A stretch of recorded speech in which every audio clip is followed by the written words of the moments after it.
So, a general breakdown of the most recent set of events.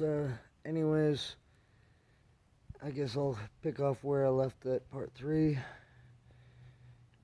My experience down there in Arkansas when I purchased my land. The police's response to my letter that I actually served upon them and posted that announcement that I did serve that letter on them. They come out with an officer and a warrant for making a terroristic threat on that post that I would defend my land with any means necessary, including dousing a motherfucker with gasoline and lighting them the fuck up. Because they took away my right to bear arms, which is supposed to be right there in the Constitution, but gone.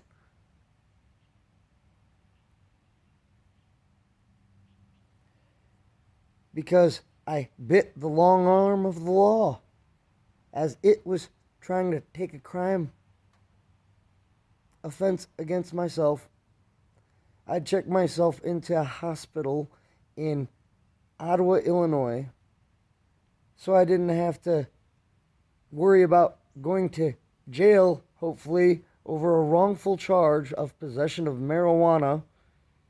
At that time, it was still a questionable, illegally jeopardized substance because, in my opinion, the moment they recognized the word endocannabinoid, that the body is meticulously assembling this compound from everyday substances, that your body obviously needs it, it should have become a part of the supplemental system and given to you, no questions asked.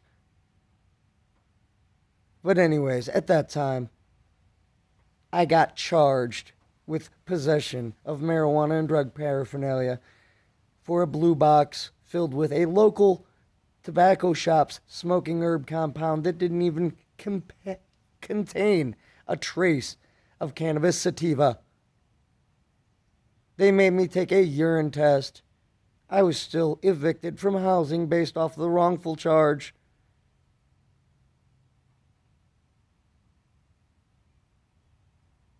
The system is so full of treasonous acts it has committed against me. It is ridiculous. We need to end these kind of problems and make sure that there is active solutions.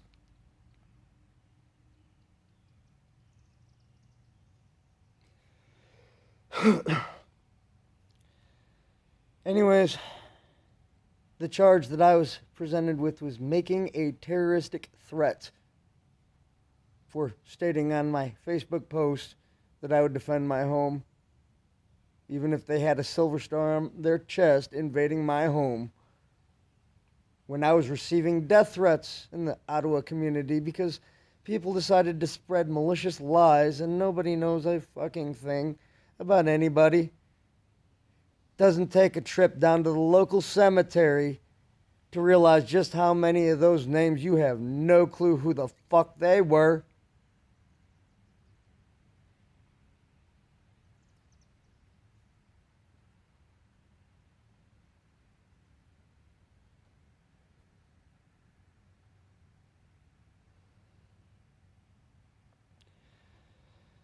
Anyways, the system has a tendency of abusing its position. Anybody, if you ever get called to be a juror, be aware that if you don't understand something, if it sounds a little bit fucked up, no, it is. You should know, no, this guy is fucked up. We need to be safe from him. If you can restore him to safety in society, good. But otherwise, you know the penalties.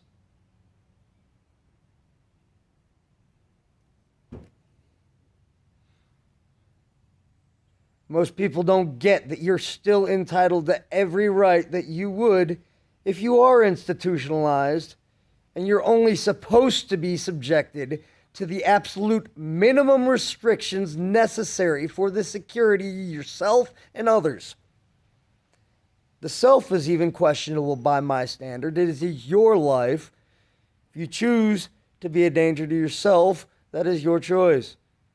Kevorkian is a prime example of the laws already supposed to support that status.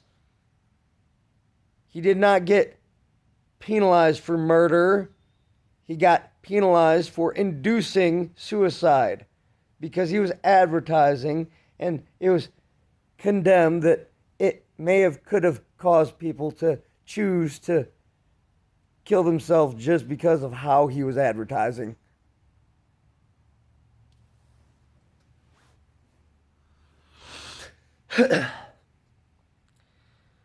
Anyways, they took away my Social Security that I received for a broken shoulder, knee, and an eye, which you can visibly see has had a staple go through it. Had to have the lens replaced. And the Jew, Crystal Libby, in Ottawa, decided to put the lens in with the one flare pointing the only way that it needed to be. They made sure that it wasn't. That there's supposed to be a flared arm that would have made it so that that tear didn't still cause a problem with my vision. Instead, they put the lens upside down.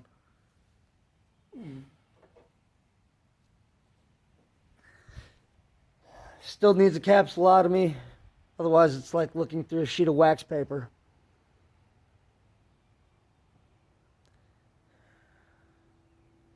Still, I do what I can. Can still drive safely, even though I effectively only have one eye that has any real vision out of it. I have, on several occasions, had to suffer harassment by the police for being homeless. Presumably because those people hearing those rumors got a call. Hey, there's this person hanging around. We don't understand what's going on here. We don't care about his life and right to be alive. And it's gone as far as me living on the side of the road under a bridge where you are literally impossible to be obstructing the road or anybody's use of it. In fact, I reinforced the road by the structure, giving support to a collapsing hill.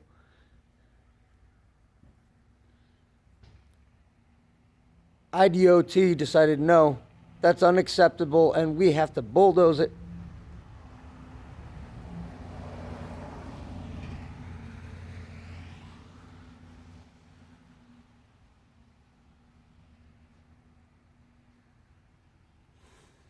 Route 52, right next to Route 71. Same site where they shot the Superman Man of Steel movie. I know because they kicked me out for that one too. I went in and salvaged some of the prop material, including the knowledge that they use silicone to glue glass shards together and slap that back in the panel to make it look like broken glass. Me and my brother both did. Last I knew, he still has those sheets of broken glass. Still silicone together mostly. So, any Superman fans, we're glad to provide you that prop. If he's able to be reached, I'm sure, but anyhow, at that time it was being shot as a different code name, obviously, but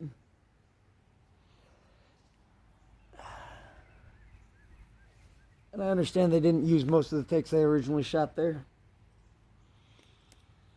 But it was true footage originally from the film. In the meantime, where was I? Yeah, that's the reason why I was going to Arkansas in the first place. I was dealing with a woman by the name of Andrea Donahue who saw my van parked outside of her house, had some people over apparently, and whatever paranoia was going through their mind began threatening and harassing me. Uh, as soon as I'd finished texting my friend, I pulled my camera over to record the situation and found out what was going on and tried to straighten the fucks out, but instead she comes at me with a baseball bat and her son comes at me with a knife. From what I understand, the police eventually dropped the charges because she managed to succeed in rallying the community against me to get to Arkansas. And when I get to Arkansas, I was arrested for dealing with those charges. And so the prosecutor dropped the charges on her. That's our system for you. They knew right where the victim was, but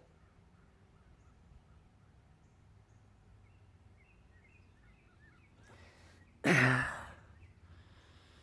all a superficial, pretextual nonsense game that is absolute treason, an undermining of the system that we the people created to preserve justice in this nation.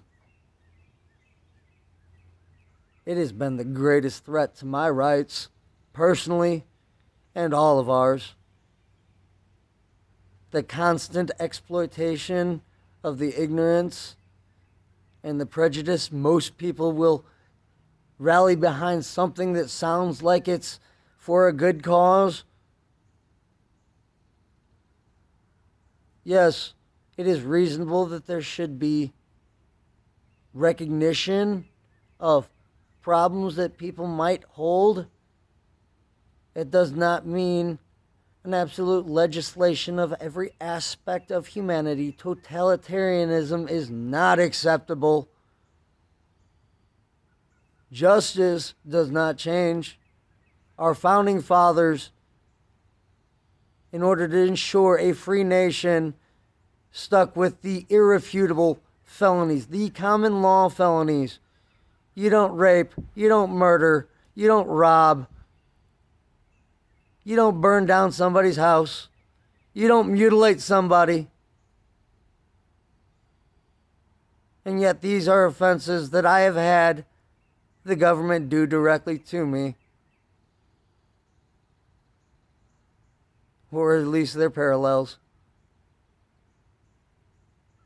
You want to get technically, yeah, the machine they were using was using fire to make a bunch of pistons move.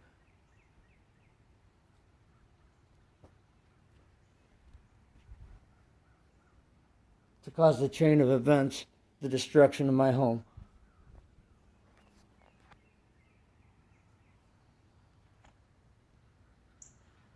Anyhow, they took away the Social Security for all those injuries that I suffer. Threw me out in the middle of winter. Said good fucking luck. Luckily, I'd at least gotten that stimulus check.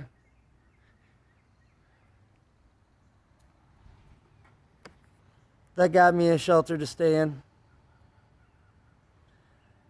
Eventually, I was able to straighten out the wrongful ticket that Ottawa police, who refused to give me enough time to try and pull up in my phone the fact that, yes, I did have insurance, and then while I was down there in Arkansas, wrongfully suspended my license. When I finally got that straightened out, to be able to bring my fiance to see her daughter, who had run away to Tennessee, technically, that's a whole nother conundrum in and of itself. But I'll give you the basic generals. The girl, at about 11, had been social online, met a boy, and was talking with him for several years. The mother, Heidi, met with the boy, found him to be a approvable suitor, and 15, 16, actually gave him the opportunity to be together.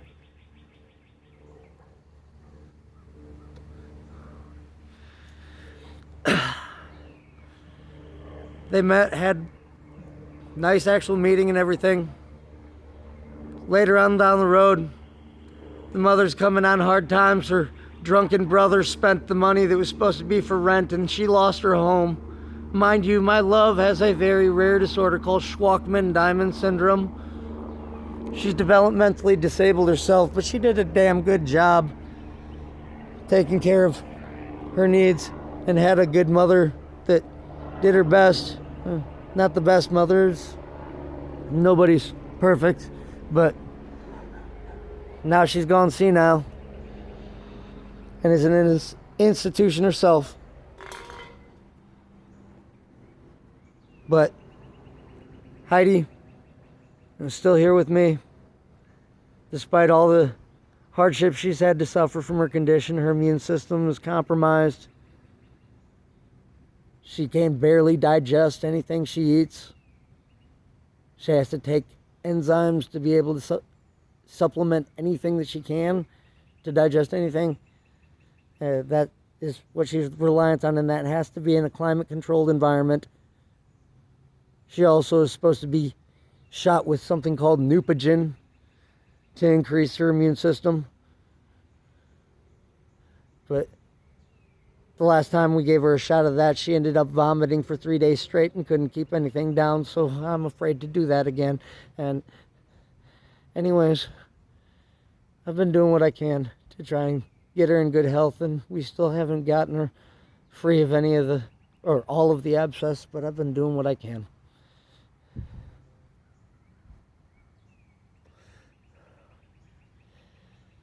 And because her drunken brother lost her home, she goes ahead and approves that, yeah, her daughter can go stay with the man she loves in a safe home. Good Christian mother, her grandmother, raising him.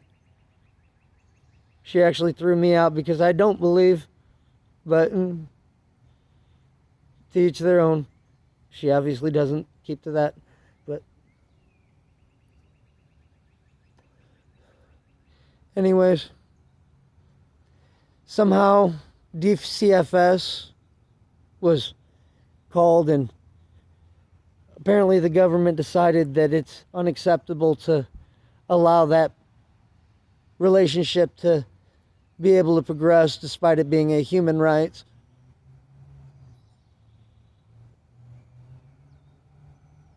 They knew full well what they chose to do. Why they were deprived that liberty, that joy in their life is beyond me. And I can tell you right there, the CCK alone, the suffering, the loss of companionship is a violation of their rights by my standards and should have never been to begin with. Anyways, she got back out there, collected her daughter after DCFS stepped in the first time. Didn't know what to do again after they lost the hotel they were staying from her drunken brother's escapades. And ended up, she signs the guardianship over to her nephew, who again brings her down there to Tennessee. But yes, once I got my license clarified, as soon as I could, I brought her to see her daughter. On that trip, Livingston County officers, I believe it was Grand Ridge or something along those lines, the road that I happened to be driving down, the officer was on an active campaign looking for anybody to fucking get something on. He was bored, looking for money. Saw rust on my license plate, said who? Here we go. Pulls me over, sees that the Secretary of State is still actively circulating disinformation, that my license is supposedly still suspended despite me showing this officer the judge's court order in my hand. He still wrote the ticket. And over a year later, I'm still being forced to go to that court to answer this malicious prosecution.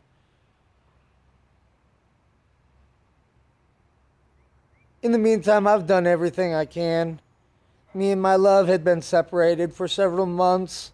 We're finally back reunited, but everything's still chaos. It took all this time to finally start getting her medical stuff in order, and we're just trying to juggle and get the backlogs taken care of. I'm having to get around on a fucked up knee.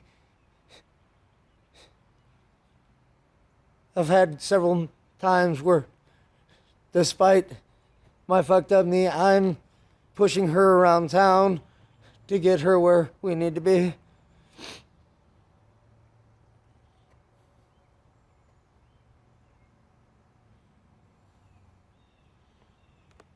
She definitely can't afford to be burning the energy for those calories.